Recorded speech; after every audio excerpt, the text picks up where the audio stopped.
Just going to press live now, Chair. Okay, mate. And we're live. Okay, well, good afternoon, everybody, and thank you to everyone for turning up. Welcome to Councillor Ron Fosey, who's joining the meeting for the first time. This is the Monday, the 15th of November meeting of Performance Scrutiny Committee, specifically Place and Corporate. This scrutiny committee is being conducted remotely in accordance with the coronavirus regulations and remote meetings protocol agreed by the council, which will operate alongside the council's standing orders to ensure that we continue to take democratic decisions in an open and transparent manner. I would remind members that this meeting is being live streamed to the public. Can I request that you all switch off your cameras and mute your microphones when you're not speaking to ensure there is no unnecessary background noise, and to help with audio and visual quality broadcast. The council's standing orders and code of conduct will apply at all times during this virtual meeting in the same way as ordinary meetings, and members should conduct themselves accordingly. Can I also remind members to ensure that their chat function is switched on and to use that facility to indicate when they wish to speak on a particular item. Please do not speak unless you're invited to do so. So that's basically that. Neil, do we have any apologies? Councillor Malcolm Linton, Chair. Okay, thank you. And are there any declarations of interest from anyone? No. Okay, so we'll go over the minutes from the previous meeting on the 6th of September. I'll just go over them by calling out the page numbers first of all, and then from there, if there's anything that comes up, what we normally do is raise it in the end of the meeting. So page 3, page 4, page 5, page 6,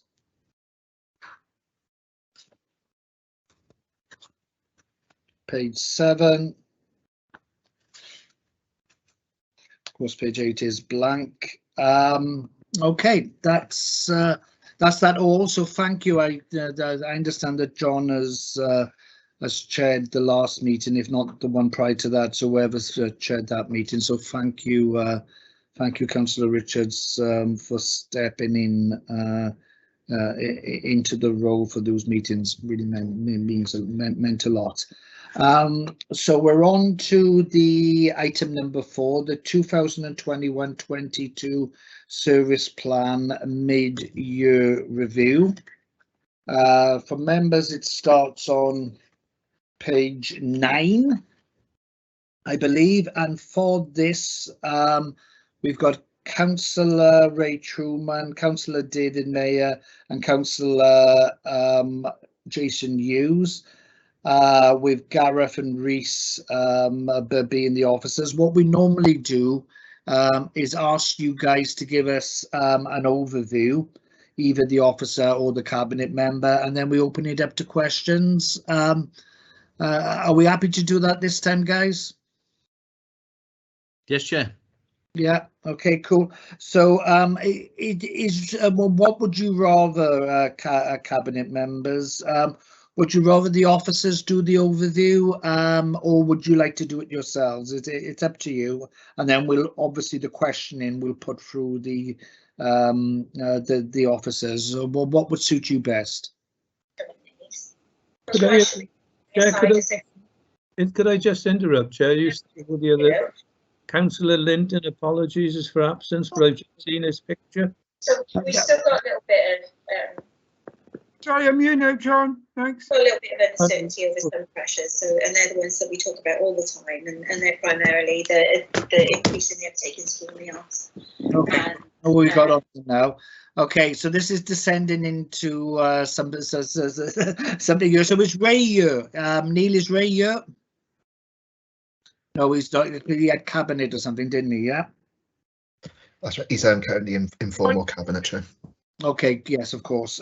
So do we want Gareth to give us a overview, and then we'll open it up to questions, and David and Jason, for your areas, will do the same thing so that there's a consistency. So Gareth, would you like to give us an overview, please? Sorry, Chair, can you hear me, because you seem to have frozen on my screen? I can hear you, Gareth. I can hear you. We can't see you. No, unfortunately, my camera seems to have frozen. Yes, apologies for the cabinet member. He's delayed an informal cabinet meeting. I'm happy to kick off. Yes. As long as you can hear me and you're happy to proceed, that's fine. Yeah. I won't leave and try and dial back in then. No, we miss seeing you, Gareth, but we'll manage. I'm sure that's not the case, but I'm happy to proceed. Just in sound only. Go on, mate. Okay. Thank you, Chair. I'm sorry about the technical difficulties. Hopefully, Councillor Truman will join us later. In terms of the service plan overview, just a few introductory comments from me. When I was rereading the service plan, it actually reminded me of a comment that somebody actually made in one of the previous sort of Gold Command meetings when we were dealing with the pandemic. And they actually said that the law and regulations of service area was a bit like a swan. It was all very serene and calm on the surface, but underneath, everyone was frantically paddling just to make sure that everything stayed afloat and we were going in the right direction. And this service plan reminds me a little bit of that. On the face of it, you know, we're doing extremely well in terms of meeting targets and delivering objectives. But it probably doesn't give a true picture of the enormous amount of effort that goes on behind the scenes in terms of meeting these objectives. So I think in introduction, I just want to pay tribute really to the effort and the hard work of all the staff within law and regulation, without whose efforts, you know, we couldn't keep this ship afloat and actually deliver the service plan in the way that we've done. So a big vote of thank you from me, from all the staff, to all the staff in law and regulation, and I'm sure the cabinet member would endorse that when he joins us. It's been a challenging 6 months, you know, in a continuation from the previous 12 months. A slightly different context as we move from, you know, the COVID response to the COVID recovery phase now, and we transition those services out of the COVID response. But there's still significant challenges from that COVID legacy that we will have to face, not just in the first 6 months of this year, but the remaining 6 months of this year, and they remain significant challenges for us.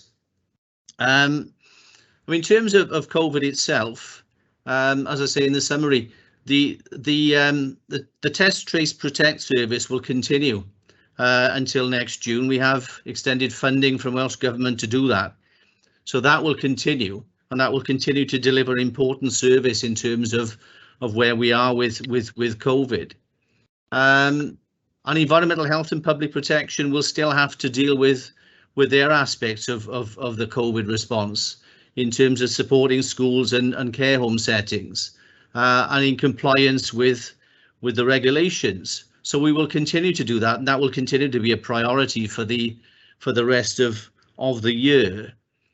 But gradually, as the COVID restrictions are being relaxed, then we will move into the transition phase, and we'll gradually move staff away from the primary response work and back to what we would call business as usual. You know, in terms of the other regulatory work that has gone on the back burner really for the last sort of 18 months or more. So gradually we'll have on a phased basis, we'll be transitioning to the next stage of COVID recovery. But the legacy, I think, of the last sort of 18 months will remain for a significant time, and we've got a large backlog of work in a number of areas that have been most affected by COVID. So particularly in terms of a backlog of food inspections, Birth registrations, they were suspended for a long period during the first lockdown. Coroner's inquests and local land charges searches. While I mentioned local land charges searches, I mean, clearly we'll open it up for questions later in terms of the members. But that is the one red indicator that is shown on the service plan in terms of the numbers of searches that we process during five working days. Normally the target is about 95%, and we're running at about 73% for the first 6 months of this year. But again, that's consistent with the figure that we were producing last year in the service plan, and it's largely due to the volume of searches that we've had to process because of COVID. Previously, we've been able to take appointments for personal search agents to come in and actually view the public registers themselves. But of course, that's not been possible during the last 18 months. So we've had a vast increase in the number of searches that we've had to process during that period. And that in turn has led to a significant backlog of searches that we need to deal with. So that's reflected really in that indicator. But hopefully in the next 6 months, we'll be able to get those back on track. And next year, once the appointments have started again, then we should be back on track in terms of completing 95% of these as we usually do. In terms of the rest of the challenges faced by the service area, I suppose the one significant thing now for the next 6 months of this year is the preparation for the next May elections. We've got a large piece of legislation, the Local Government and Elections Wales Act, that we need to implement between now and next May. And there's a lot of work going on in democratic services in terms of preparing for hybrid meetings. We need to rewrite the Constitution, which is a significant piece of work in itself between now and next May, to incorporate all the new legislative changes that will have been brought into effect. And we have to develop a new induction training programme for members, as well as delivering the elections. So that of itself, I think, will present a significant challenge in the next 6 months. So things aren't going to get easier, unfortunately. But that's all I wanted to say, Chair. I hope you managed to hear all that. Yes. But I'm happy to open it up now for questions. There we go. Well, thank you, Gareth, and the excellent overview. And you, thank you for all that your department has done and continues to do. I can't see anybody in like the chat bit wanting to ask questions. Any raised hands? Has anybody got any? Look for it a minute. The raising hand bit. So you go. I got one. Okay. So does I guess, does anybody want to ask any questions? Yes, Chair. Okay, Yeah. who's this now? So could you indicate in the raised hand bit, please? Oh, if not, go on. Anyway, right. Malcolm, off you go. I just tried. So I've got Malcolm and McDad. Are you going after that? Yeah, okay. You want me to? McDad, I can't see any raised hands at the moment, but Well, it's not appearing on my, let me see. Yeah, oh, right, I can see it now, sorry. There you are.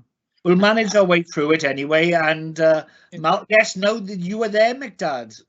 But Malcolm, whilst other people are raising their hands, what question did you have? Yeah, just a quick question, Gareth, regarding licensing, when you're saying there's been audit backlogs and the like. What is the impact on? I know it's been very difficult for the license trade, for the taxi trade at the minute. What have we been held up there with offering new licenses to new drivers, or what's the situation regarding the taxis and the like?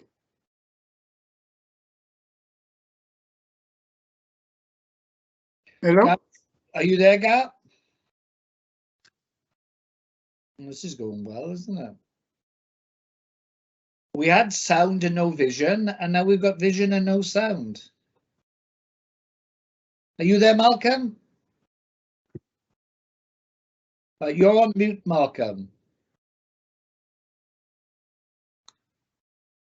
Okay, Neil, is Gareth dialing back in? I'm trying to dial him back in now, Chair. Okay, well, we'll just have a convenient pause now whilst you gather your line of questioning, Neil. Sorry, Malcolm.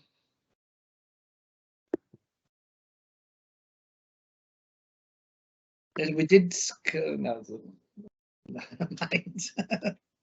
No, you need to take your mic off, Malcolm. Oh, there we go. I said, should we have a seance? Well, you know, it wouldn't be a bad idea.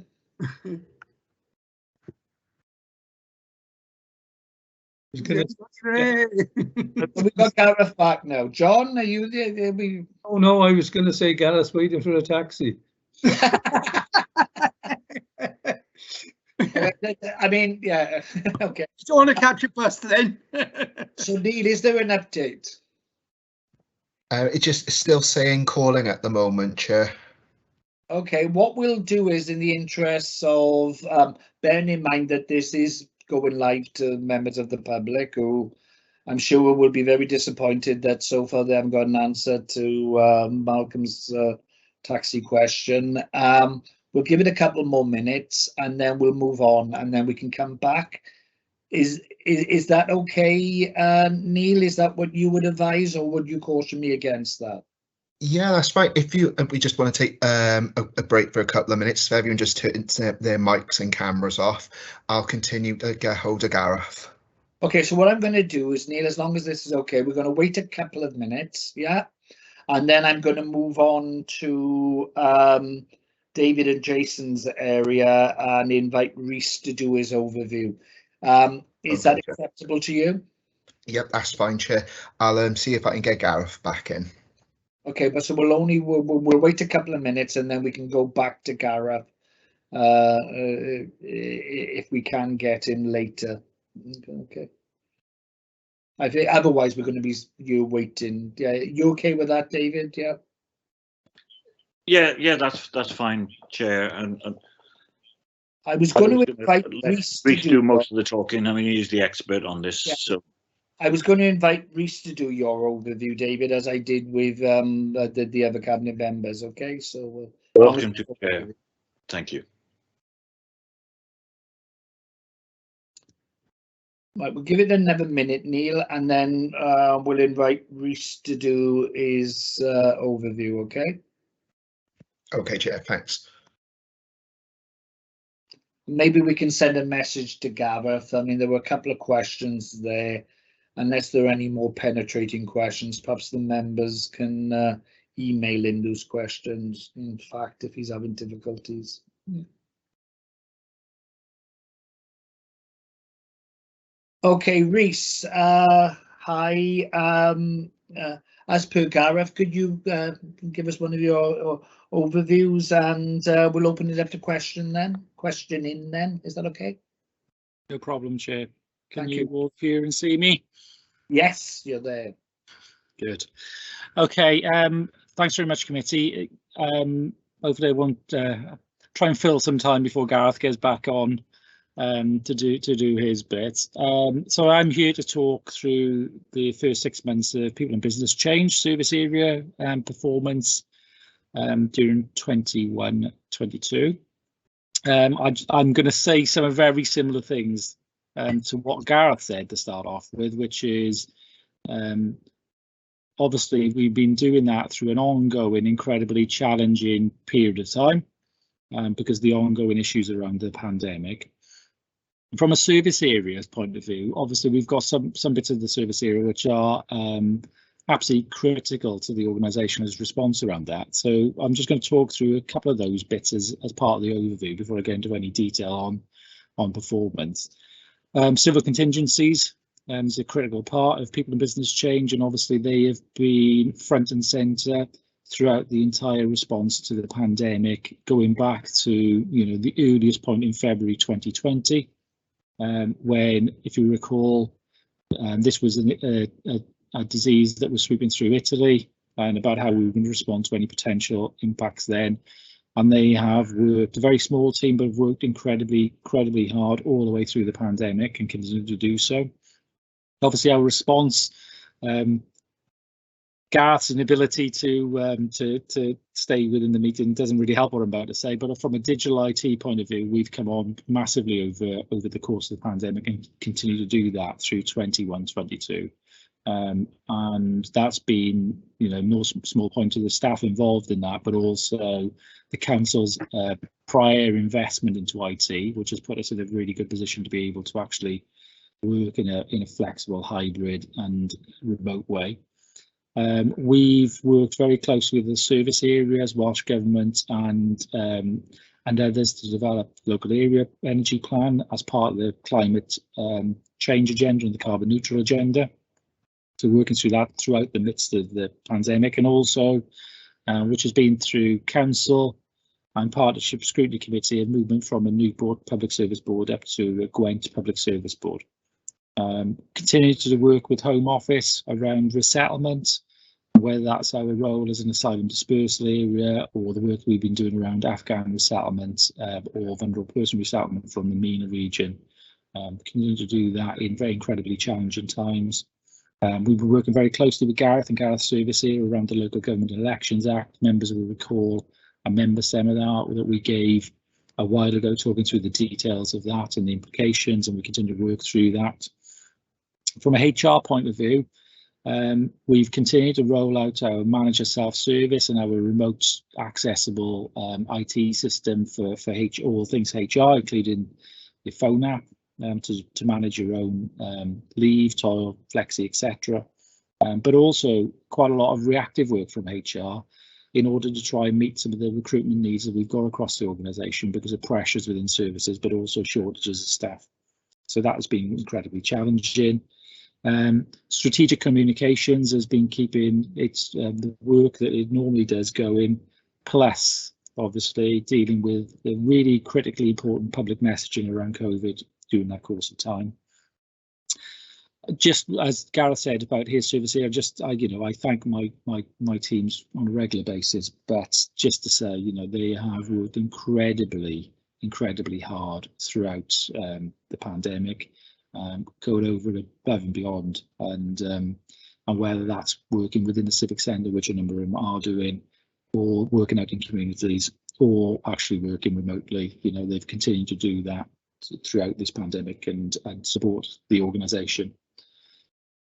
Just move on to some of the other bits of the report, just as a bit of an overview. We're currently forecasting a budget underspend on the year of around about £300,000, and that is to do with a number of things.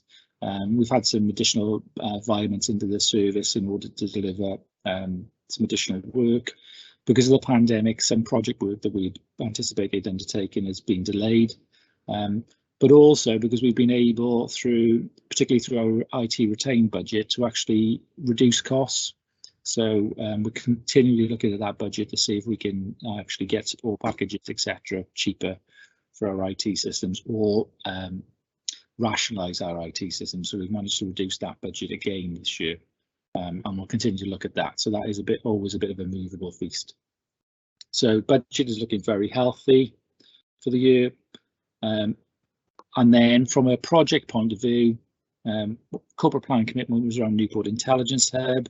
I've previously talked to the committee about the importance of the intelligence hub and work they've done around spatial data and mapping of data during the course of the pandemic, which has supported things like the vulnerable and shielding list work that was done, etc. So continue to do that and continue to bring that together, so we've got a one-stop shop around spatial data and intelligence going forward.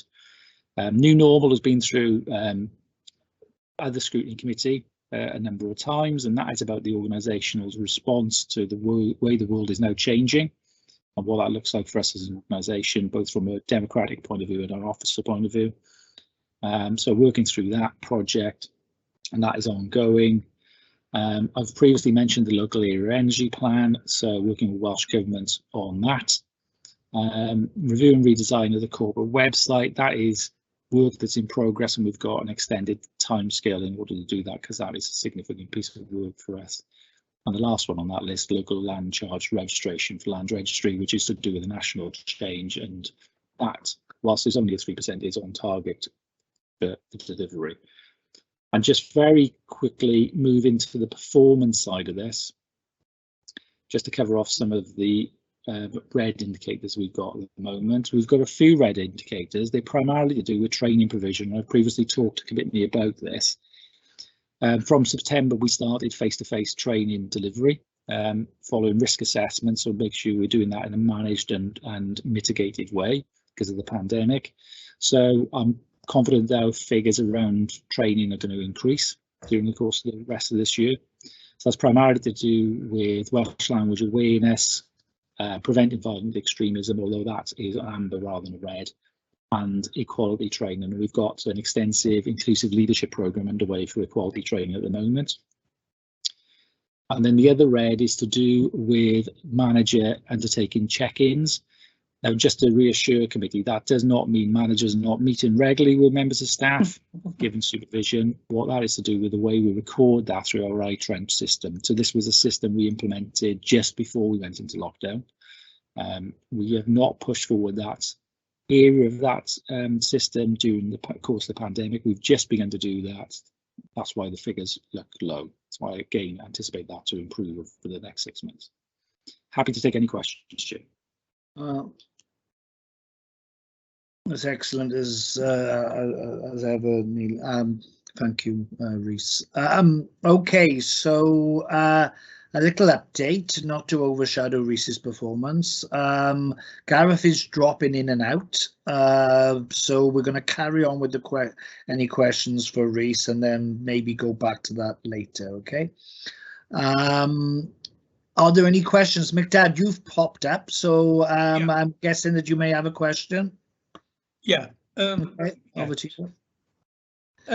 If with questions, if we could try and indicate in the chat, but go on, McDad, go off you go. Go on.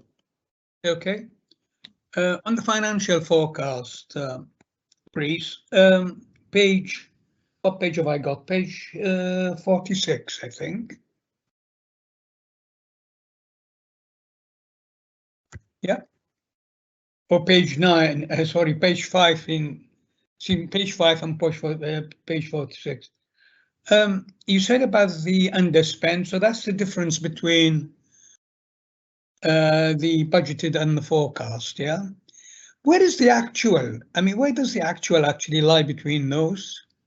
Because, I mean, the forecast is not the actual. Or is it likely to be the actual or very close to the actual? Well, not every local authority does this work, councillor, but what we try to do from good budget management point of view is make sure the managers are looking at where the budgets are likely to end up, as well as managing the actual spend against those. Now, the problem with actual spend is that actual spend often lags, because you may have committed to a piece of work, but if it's with a third-party provider, you have to wait for to be invoiced that and then receipt that and pay the invoice for it. So there's often a lag. So if you looked at this as a graph, there's often a lag at where you are with your actual expenditure. What the forecast does is take into consideration the things you've actually committed to and the things you're planning to commit to over that period of time. So it's a really, you know, we've more work to do with some managers around making sure that we are more accurate in that forecasting, and things obviously happen that change the forecast, but it's a pretty good indicator for the organisation of where we're likely to end up with our budget expenditure across the year. And if you think a service area like ourselves, we're anticipating that budget underspend. What that does is essentially give some more headroom within the organisation to areas that might overspend. So some parts of the organisation, for instance, children's services, have got a much more reactive budget. You know, they will be required to take a child or a series of children into care, and that has a massive impact then on their budget. So this helps. Any underspends a week we create on a corporate basis helps smooth that out across the organisation. But the first point on that red graph is actual, isn't it? Because that's where we are now, yeah? The first point, as of Q1, was the budget that was allocated. So this is just about budget allocation. So our actual expenditure, so this is where we're likely to end up over the course of the year. So this doesn't break down. The overall budget for the year was £9.1 million. This doesn't break that down into 12-month segments, so it's quite difficult to do, well, against that month, that's where you were spent. Okay. Yeah, but what I'm seeing there is a figure which is 9,026. Yeah, Is it? 9 million and 20. Yeah, 9 million. Yeah. And 26. Yeah. Yeah. That's actual now, isn't it? That was the actual set budget at the beginning of the year. Yeah, so that's what we're working towards. So you commented on the new normal, and presumably we're applying that right now. And presumably we've been applying it since the beginning of the financial year. In what way, Councillor? You know, in terms of the flexible working. Yeah. That's likely to save money, isn't it? Not necessarily. Okay. So, yeah, my question, so that you can answer it all in all, is basically saying, is the forecast that we are doing for Q3 and Q4 take that into consideration, basically? Yes, and my reason for that is given the current state of. So I'll do a bit of a COVID thing to start with. Given the current COVID infection rates across Newport, you know, the Welsh Government guidance is still, if you can work from home, work from home. So I've got that on the one hand, plus from a health and safety executive point of view, their requirements, we are, as in their eyes, managing an incredibly dangerous infectious disease. So we have to have appropriate mitigations in place. So the continuing to work from home is one of our probably our greatest mitigation, and where that's possible. In the future, because the organisation hasn't made this decision yet, you know, but in the future, should the organisation choose to continue with a hybrid working model, not quite like we've got now, but a hybrid working model, and certainly for members we have to, because it's part of the Local Government Elections Act. I wouldn't necessarily, and this, when we've talked about this at Overview and Scrutiny Management Committee, we've been clear about this. I wouldn't necessarily see that as a saving or any financial savings associated with it, because in some ways there are increased costs. So, for instance, if I have to kit out from an IT point of view, an office location and somebody's home, because we've done a disability assessment at their home, then there's an increased cost associated with that. We're not saving any energy associated with the Civic Centre, because the Civic Centre is still open and operational. So there aren't necessarily any savings. Good answer. Whether there are additional costs associated with it is something we're still working through, and that's likely. And then you have to work out whether the benefits associated with a new hybrid working model outweigh those additional costs. And I'm thinking primarily around, you know, carbon reduction and the climate change agenda, which is a huge agenda for us, and also, you know, bringing the Civic Centre back into usage, because at the moment, even pre-COVID, we were using a fraction of the building. So do you know what I mean? There's some weights either side of that discussion that the organisation and the council need to work through. It could, though, isn't it? It could result in saving, couldn't it? It could not.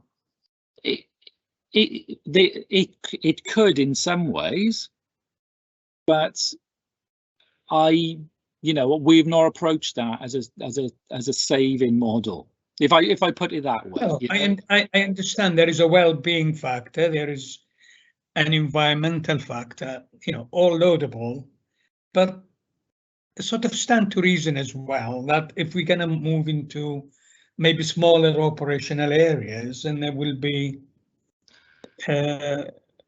some saving accruing from there, surely. If you were in an organisation was in a position where they could dispose of assets as a result of doing this, then there are clear savings associated with that, and some local authorities are in those positions. But I wouldn't necessarily say Newport is. You know, our primary asset is the Civic Centre, and we're not having any conversations about disposing of that. You know, that is our Civic Centre. It's the Civic Centre of the City of Newport, so it's an incredibly important building. So I I'm not, Councillor, I'm not anticipating any sizable savings at all, if any savings at all, out of a new operating model around the new normal. But we will have a happiness indicator. We've done a staff survey, a lot of responses to that staff survey, and a lot of people say they reap the benefits of being able to work flexibly from home and the office. That but let's just be a light-hearted comment. Yeah, but you know, all I would say, and I've said this in other committees, Councillor, but just for the course of this, we must always remember in this that we've got 5,500 staff, and this does not apply to the vast majority of them. 3,500 of our staff work in schools. You know, Yes. and that's 700 or 800 work in city services and social services. We are talking about a small number proportionally of staff. I think that would be useful actually for the future, for us to know the percentage of total staff in the Civic Centre, which include obviously schools as well, you know, who are actually sort of participating in this flexible, or actually working in this flexible arrangement. It's about 1,200 staff out of 5,500. So about a third, you say, or quarter, yeah? About a fifth, just over a fifth of staff. All right, McDad. Yeah. Good, excellent. Well done, McDad, on a good question, and Rhys on the comprehensive answer. Are there any other questions? I can't see anything in the notes there. Please, can Rhys repeat those stats? Rhys, could you please repeat those stats? Yeah, absolutely fine. So we've got approximately 5,500 headcount of staff. 3,500 of those are school staff.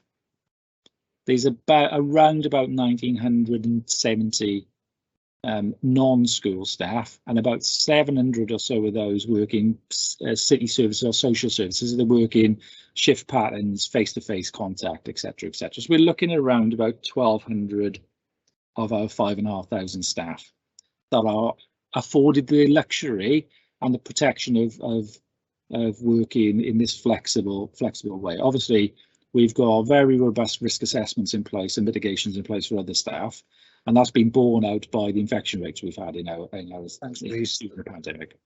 Charles, hopefully that answers your question there in the chat. Yvonne, you've popped up, so I'm guessing you've got a question. Thank you, Chair. No problem. I wanted to ask about, we've got review and redesign of the corporate website, which is only 20% done. I noticed that recently we've been encouraging residents to sign up for a newsletter, and I wonder if that is included in this review and redesign, and if it is, when can we start to see that newsletter going out? They're not quite the same thing, but happy to answer questions on both of those. So we've just gone through a process of asking members of the public to sign up for what will be an electronic newsletter. We'll just keep up to date on things going on in Newport in a more timely fashion than Newport Matters does, which is obviously very time-bound printed material. We're doing that. It is part of the process of trying to give people enough information to reduce the burden on customer services, essentially, of answering questions that we can answer in other ways. So there's a lot of frequently asked questions. So if we can start to get more of that information out, that's obviously better. The website redesign, and the Cabinet member may have a few comments on this because I know it's very close to his heart. The website redesign is we're the planning process for that. It is a significant piece of work. And we've been slightly hampered to this date by one retirement and one resignation of somebody going to work in the private sector. So we're trying to build that back up. But recently, during the course of the year, customer strategic comms came over to people in business change. So what we're doing is linking those in significantly more into the digital IT team, so that actually there's that more holistic support around things we're trying to do with the website, because the website provides information, but there's also a portal to accessing services, and we haven't always got that absolutely right. So actually, we're doing a lot more work about trying to bring those two things together at the moment. I'm really keen, thank you for that answer. I'm really keen to see this newsletter coming along as soon as possible. One of our near neighbours councils has been doing a really useful job with the newsletter, and I think they're able to put out all sorts of information about the work that the council is doing. And so I'm keen to see that go ahead as soon as possible, because I think there's lots of really useful information that we can be putting out about a whole range of things, from roadworks to footfall to sporting activities. There's a whole range of stuff that could go out that I think would be useful to residents. Yeah. Chair, if you don't mind, because Kate Osmond, who's strategic comms manager, has put something in the chat there. She might want to just pop in to the meeting if you're okay with that and say something about the newsletter.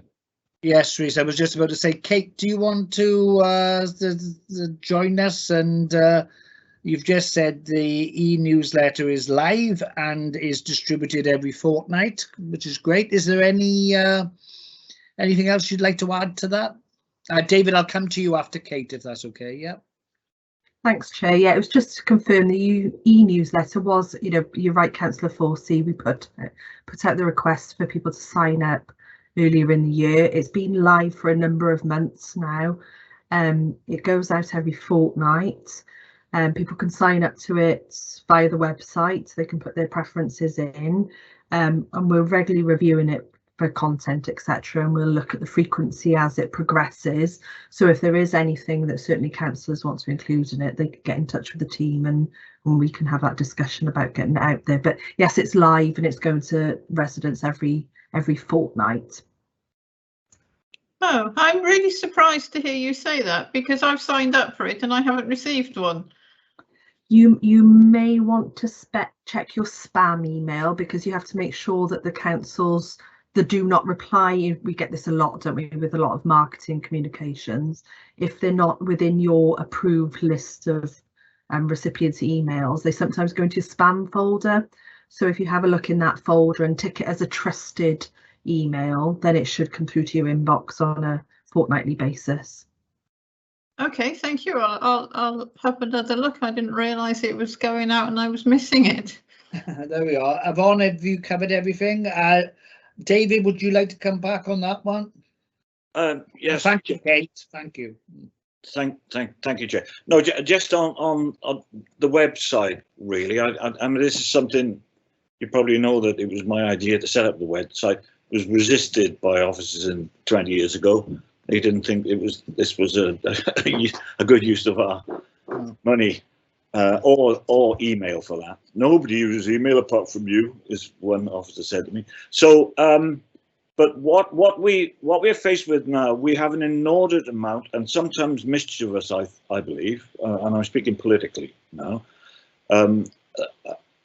freedom of information requests, and it takes up an inordinate amount of time of officers, and most of the stuff is pretty banal stuff that should be on the internet and should be easy to find. But at the moment, it's very difficult to navigate our website. It needs a complete overhaul so that it can work effectively, much more effectively than it does now. So this is what we discuss considerably in our briefings, is how we're going to improve it, how we are going to make sure that everybody who needs to put data on, puts data on, and puts it into a place where it can be easily accessible. And the other things is trying to, using the newsletter to inform people, so that when a question is asked, that question is spread more widely, so that instead of somebody like 2 weeks later coming and asking the same question and going through the whole process. So we still got some way to go on that, but we're going down that road. Thank you, Chair. Thank you, David. I've just asked now, that's been quite comprehensive in there. Are there any more questions from any of the members? I'll just decrease that. I made a few notes. Page 70. So that was the website that's been answered. Page 73. On page 73, and this is like kind of nitpicking, action number 5, develop localized communication techniques. I understood, is that linked to a position, a vacant position? Is that now filled, Rhys?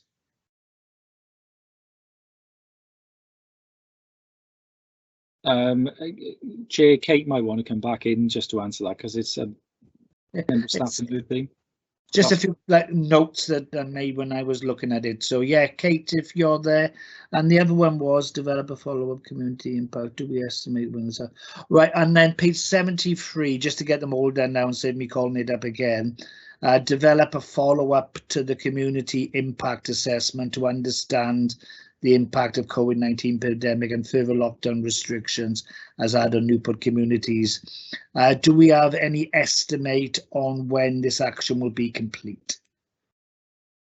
That's it. So Kate, as regards that position, you're there now. Is that failed? Sorry, I was jumping from screen to screen now. So. Thanks, Joe. So that action in the service plan was something that we started looking at before lockdown and became more prevalent during lockdown, is that we have a lot of tools at our disposal that are the wider communications tools. We've talked about Newport Matters, we've talked about the web, we've talked about things like e-newsletters, but it was about some of the newer platforms that are becoming available to us, where we can target different areas. So there's lots of kind of online platforms that will be broken down by neighbourhoods. The use of WhatsApp is growing, etc., things like that. So it was about us exploring what other tools are available to us that we're not currently using as a council, so we can be more specific in our messaging. Some of the reason that hasn't been done as fully as we would have liked to at this stage, one is because of resources within the team, but also because of the pressures of the stuff that we've been doing throughout the pandemic. That's obviously had to come first, so it's a bit of a mixture of both. It's highlighted the need for it more for us and given us lots of ideas to work on, but it's about getting that into place now and putting a plan in place for the authority to use, you know, as we progress with more specific communication techniques. Thanks, Kate. No, I understand that as an answer. Thank you. And the Rhys, I guess the second question is for you, is that? Well, it is for me, but Tracy McKim is also on the call, and she's put a little note in the chat. So, Chair, right. if you'd rather have it straight from Tracy rather than my interpretation. No. Let me scroll down. I can't see Tracy. Yes, sorry, Rhys. So yeah, this quarter for the next round is about to start. Okay, brilliant. No, that's excellent. Yeah, sorry. Yes, there. Sorry. Right. Well, that's it for you guys. I think. We'll any more questions? No. Mark's just joined us again, which is good. Well, thank you, Rhys. Thanks, David, and Pete and Tracy. And if I've left anybody out, I'm terribly sorry. But thank you. Neil, can we have an update on Gareth and where he's likely to be? Is he? Oh, Gareth, there you are. We've got your face. Hopefully, we've managed to rejoin successfully, Chair. Sorry about that. Yeah, good grief. There we are. Cabinet member has managed to join us now as well. We've got it all going on here. So, Malcolm, you had a question, and then Mcdad, and if anybody else has got questions for Gareth's service areas, could you indicate in the chat, please? So, Malcolm, back to you.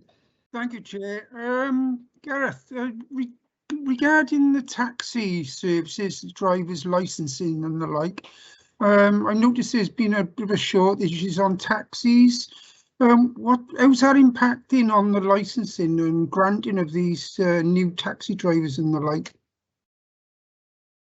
There hasn't been a reduction in terms of numbers of licenses that we've granted during that period, and there's no backlog in terms of the applications that we're dealing with.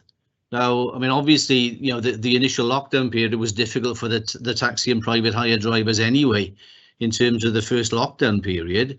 but there's been no impact in terms of our licensing work. So, you know, as soon as the renewal applications have come in, we've been processing them. Okay, good. As I see, as I noticed, there's been seemed to be a lack of taxis out there and the shortages. And what we've heard with drivers leaving, I was just wondering whether there would have been an impact on the city, you know, with licensing. Our licensing income has gone down because of numbers of applications. I think you're probably right. There has been a shortage of drivers, but I think that's a consequence of the COVID lockdown rather than any licensing issues. Because of that, and it may well be that many people are not applying to renew their licenses, the numbers of applications we've had during that period has reduced, because we've actually put in a claim to Welsh Government, the hardship fund, for a loss of income during the COVID lockdown period. So there's been a reduction in applications, but I mean, hopefully, now the restrictions have been removed, what we're seeing is a steady influx of applications. So hopefully that will be restored to normal at some stage in the future. Okay, thank you very much, Gareth. Thanks. Could I just add to what Councillor Linton has said, with your permission? Taxis? Yes, yeah, go on. Yeah, I just for the record, in my particular ward, I've had loads and loads of complaints about taxis not turning up at the appointed time, and the reason given is shortage of taxi drivers. I'm just a bit concerned we're moving towards the Christmas period, and obviously a lot of people depend on taxis at Christmas. What you've explained, Gareth, no problem for us, but we need to be careful that we don't get the blame for it, if you know what I mean. We're not holding up applications, we're not delaying, that there's no blockage in our system and our part of it, and I think that needs to be emphasised, because quite a few people have been in touch with me over taxis, lack of them, and them not turning up. I think they're two different issues, Chair, in terms of a lack of supply, if you like. I mean, the complaints previously were that we had too many licensed vehicles on the road, because we don't have any restriction on numbers. In terms of drivers not turning up, that would be a breach of their license conditions. So if we had complaints about that, then the licensing team would deal with that in terms of the behaviour of those particular drivers. But yes, just to reiterate what Councillor Richards has said, there is no backlog in terms of our licensing system, and we are processing licenses as quickly as we've ever done. In fact, quicker than some other councils, because what we are finding is some of the Uber drivers, for example, because they've got to wait longer for their licenses in Cardiff compared with Newport, and because you can now apply in different areas, they are applying to Newport for their licenses.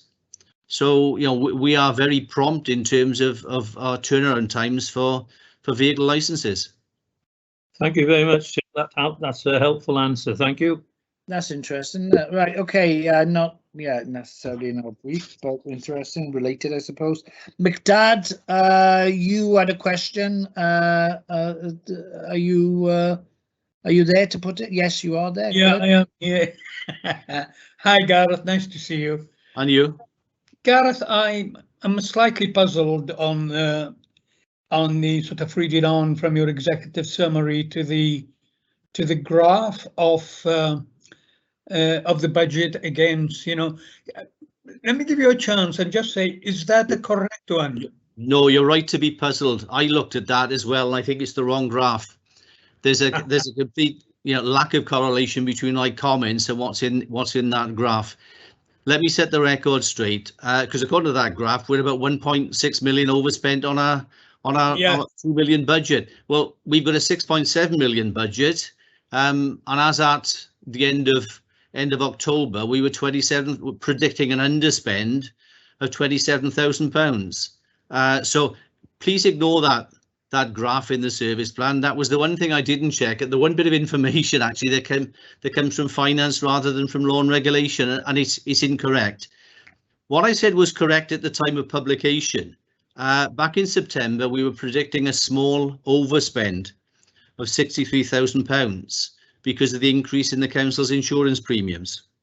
Right. That was a one-off charge that unfortunately came in too late to be budgeted for last year, but we were forecasting it. It was predicted, It was less than what other councils had experienced in terms of increases in their insurance premiums. We managed to negotiate a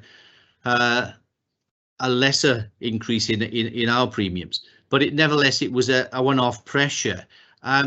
Thankfully, in the last month, because of increases in the hardship claims in terms of loss of income, we've managed to rectify that now. So at the moment, on a 6.7 million budget, we're predicting or forecasting a very small underspend of £27,000. So please ignore that graph. I don't know where that came from or where the 1.6 million overspend came from. Well, I mean, I'm sure we will all be very relieved that that is the case, because I mean, I thought, you know, goodness me, that's a huge overspend. So can I ask you then, Gareth, perhaps members, you know, we need to correct that, don't we? We need to have the correct graph, and we need to have the correct comment as well in your executive summary. The comment was correct at the time of publication, Councillor. Yeah. Like I said, in the last month, there's been a swing from a £63,000 projected overspend to an underspend, and that's because of these hardship claims. So perhaps just like a postscript then, you know? Yeah, happy. Well, I'm sure Neil will pick that up in the notes and minutes of the meeting. Yeah. Well, I'm very pleased to hear that, Gareth. I'm very pleased to hear that. I'm even more pleased. Yes, okay. Absolutely. Absolutely. Right. Well done. Good spot, McDad. Yvonne, yes, you're there. Off you go. Thank you. Thank you, Chair. I'd like to raise the point that I raised in the pre-meeting, but we've got objective 4 is to improve public health and consumer protection. And I think it's action 16 talks about vibrant and successful economy, maintenance of the purple flag status. One of the things that concerns me is drinks being spiked in the local pubs and clubs at the moment, and some pubs and clubs are being responsible and providing covers, and some are not, and as well as being able to check out on which ones are being, you know, responsible by licensing. Could we make some sort of easy reporting facility, perhaps on the app, so that people who are out and about and notice dangerous behaviour could report this easily, and so licensing could collect data and then respond to it? Yes, Chair, happy to look at that. I mean, clearly we work in partnership with the police in terms of enforcement work in licensed premises. In terms of people having their drinks spiked, that's obviously a criminal act, although we can look at it in terms of reviewing licenses if we feel that the premises manager hasn't done enough to ensure safety within the premises. That's something we can look at. But yes, in terms of complaining, we can certainly look at that. People are able to complain via the website, but certainly extending that to an app. We use the app now for other complaints, for example, noise complaints. People can actually report noise complaints via the app. So it should be hopefully a relatively simple IT solution to allow people to complain about potential breaches and criminal behaviour within licensed premises. So yeah, we can certainly look at that, but we do work carefully with the police, closely with the police anyway, in terms of monitoring the licensing premises. And now that we're less engaged in the sort of the COVID enforcement work, we're picking up more and more of the routine licensing inspections. We're monitoring compliance at the moment with the COVID passes that are required for people going into nightclubs. So at the same time, we're looking at some of the door security arrangements and the other security arrangements within the nightclubs. So we are picking this up now as part of the partnership work with the police. I thank you for that. I think that's really important. In the same complaint, I was hearing about some premises that are letting people in without COVID passes and without presenting any ID. And I think there's quite a disparity between some pubs and clubs that are trying to look after their punters, if you like, and that they are being responsible and providing drinks covers and you know, protecting people. But I think there are some premises that are not taking proper care. So that, you know, if it's reported and licensing have got information to act upon, I think that could help protect people. So thank you very much for that. We're certainly happy to improve the reporting arrangements. But like I said, we're actually being proactive in terms of inspecting the licensed premises now with the police. So yes, we are checking COVID passes, and if people are not implementing the regulations correctly, we will take enforcement action. But at the same time, we are checking the security arrangements as well with the premises, and if they're not satisfactory, then we will review their licenses. Good, excellent. There we are. Well done, Yvonne. Is there anybody else? No. Going once, going twice, going 3 times. No. Okay. Thank you, Gareth and Ray, and yeah, very much appreciated. That's it then for that, and thank you, Ray. For coming from one meeting to another, but sorry, I couldn't get in I tried quite a few times to get in, Chair, and I couldn't get in. I got in eventually, but I had a hell of a job getting in. Don't worry, mate. It's okay. Thank you, Ray, for turning up. I know you were busy. That's great. Okay, Neil. So we're over to conclusions. Yeah. That's right, Chair. Yeah. Just looking to find out really if the committee were happy with all the information you received today. Is there any recommendations and comments that you would like us to send the officers for law and regulations and people and business change? So this is about amplifying anything that's been raised, isn't it? So yeah. Obviously from your perspective, Neil, as regards McDad's point, I would suggest that, you know, we need that not amendment, but you know, as regards the graph, yeah.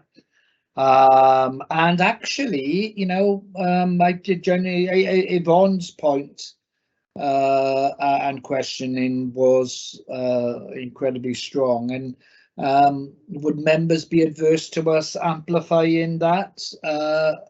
Are you happy for us to do that as well, members? Yeah. Yes. Yeah. Is that okay, guys? Yeah. Sure. Okay. Cool. Good. So McDad's graph, which was fundamental, I think, to the whole thing, and Yvonne's link to public protection, and specifically around looking at a reporting mechanism via probably an app. For people to report venues that they might feel need reporting. Yeah, good. Was there any other comments or recommendations the committee would like in, you know, in relation to the service plans for law and regulation? So are we happy with those 2 recommendations? Well, that was law, wasn't it? So no, you know, I think they're judging by the committee, they're happy with that. And as regards Reese's area, I don't. Is there anything that we want amplified, guys, or are we happy with it as it is? Yeah. Can I just on that one, Chair? Yes, McDad. Yeah. Go on. Yeah. On the Rescon walls one.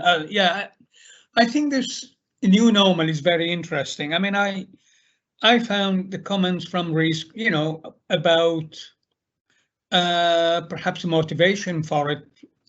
He certainly emphasised the the well-being, you know, part of it, and the sort of response still to a pandemic has been the main factor rather than sort of a cost saving. However, I still think it would be useful for us as a committee to know, you know, how that is working in practice. So I would like to suggest that, you know, maybe the next time we do the service reviews, or at another point, perhaps more convenient, whatever it is, that, you know, we do have an assessment of how it is actually shaping up in practice, really. Yeah. Okay, yeah. So we're not going to amplify that, but you're just kind of, not just, you're very importantly drawing our attention to that for future reference, which is good, McDad. John, did you say anything then, or did I?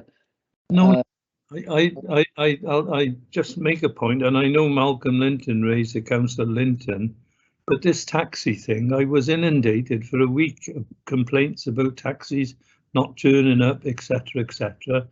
And the reason given by the taxi companies is lack of drivers, etc., and recruitment problems. Well, fine, that's nothing to do with us. But as long as our licensing regime is unblocked and it's working properly, as Gareth assured me it is, then it's not a problem created by the council. Yeah. Because it's true as night follows day, the council will get the blame for anything like this, especially leading up to Christmas. No, I get that, and it's there. It's going to be clear in the minutes, isn't it, Neil? So Yes. there we go.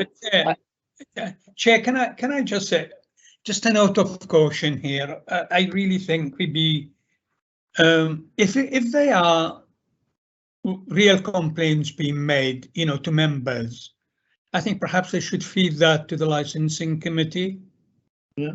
No, what I don't want, you know, what I don't want really is for something to come out of this meeting, which seemed to suggest, you know, that the taxi drivers are not doing the job properly, you know. I mean, that can be a bit of a slur on them.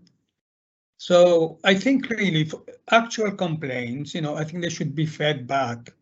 Yeah. If someone's ordered a taxi and they didn't turn up, I think they should feed that information to the licensing. I think I wouldn't disagree with you, rather than this buddy here. Yeah, but if I wanted assurance, because the complaints I received, one was from a group of elderly ladies who were stranded at a social club in Newport, and a taxi just didn't turn up, and that shouldn't happen. Now, I don't want to blow it out of all proportion, Nick, Dad, I certainly don't. I know what the taxi. Yeah, I mean, we be careful here. I don't want us, you know. It's there in the minutes now, so I think that's enough. So we won't amplify it. But you've had the reassurances you wanted as regards that. So I think all's well, as it were. So as regards Reese's area, is there anything else that anybody wants amplified? Or but bearing in mind that it's all in the minutes, you know. No. Okay. Good. Oh, Yvonne, come on. Yeah. I was just going to say, it would be helpful if that data that Reese gave us was recorded in the minutes about, you know, a fifth of the staff are working from home and 3,500 work in schools and 5, you know, that data for reference. It will be in the minutes. Yes. Sorry, Neil. Yeah. Yeah, that's all been recorded, Councillor Fawsey. Cool. Yeah. It doesn't need amplifying because that's like actions, but the information is there. Yeah. Okay, so we're gonna leave that item now. Then the conclusions, and we move on to number 6, which is scrutiny advisor reports. That's you, Neil, isn't it? So page 79 to 86. So it's just to inform the committee of the next 2 upcoming meetings. We've got the second half of the service plan mid-year reviews on Monday the 29th of November. We've got city services, finance and regeneration, investment and housing to be discussed. And then 2 weeks later, on Monday the 13th of December, we've got Tracy Brooks, the head of Regen, and Matt Trebek, the regeneration manager, here to discuss the economic growth strategy, and just to consider how effectively the recommendations made in relation to the recovery plan have been implemented. And then after that, it'd be the budget proposals in January. There we are. Okay, thank you, Neil. Chair, could Neil repeat the Monday the 29th agenda just briefly for me, please? Yeah, sure, Councillor Richards. It's the service plan mid-year reviews. It's the second half. So we'll be discussing city services, finance and regeneration, investment and housing. So that's the second half of this one, isn't it? Yes. Right, okay. The members that have been here for a while, I think of one of which there was only one, McDad, will remember that at one point we did it all together, and we were here for hours, weren't we? It was long, yeah. About 9 o'clock, I think, wasn't it? We tried to do it all together, but not that we mind staying till 9 o'clock, but it allows us to focus, and members felt breaking it up over a couple of meetings would allow us to focus our scrutiny on the particular areas in more detail. So that's why we did that. 5:15 today is an acceptable time, Chairman. Thank you very much. Well, I'm glad it meets with your approval, John. We can stay till 9. I think someone used to say quite often, we can stay here all night if you want, but that always used to make us hurry up a bit quicker, didn't it, John? Right, scrutiny advisor reports. We've done forward work programme, Appendix A. Neil, is there anything to add to that? No, nothing at all, Chair. And it was just the last page, Appendix 2. It's just an action sheet of the previous meetings. We've sent over the comments for the September meeting, the staff support during COVID-19, and that's everything. Okay, thank you. Well, I think that's it, Neil. Yeah, everything done. Thank you ever so much, everybody. And I really do appreciate you all being there. And yes, sorry about one or two of the technical errors that we had, but made a bit of fun of it, didn't it? All right, cheers all. Thank you. Thank Have you. a good evening. Bye bye. Bye. Bye bye.